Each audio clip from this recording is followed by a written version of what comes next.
So guys, for the first step, you want to get into this screen. Now to get here, you want to turn off your computer from the power button and then turn it back on again. As soon as it turns on, you want to turn it off again and then turn it back on again. You want to repeat this 3 times. So you want to turn off your computer from the power button and then turn it back on again. As soon as it turns on, you want to turn it off again and then turn it back on again. You want to repeat this 3 times, and then on the 4th time, when you turn your computer on again, it will then take you into this screen.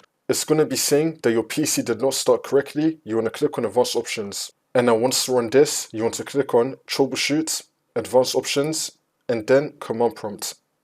And now this will come up. And now once you're on this, you want to type in bootrec /fix mbr and then click on Enter. And now you want to type in bootsect /nt60 sys and then click on Enter again.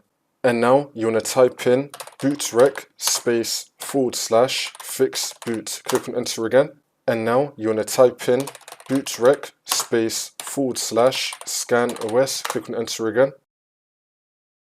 And now for the last one, you want to type in bootrec /rebuild bcd, click on Enter again.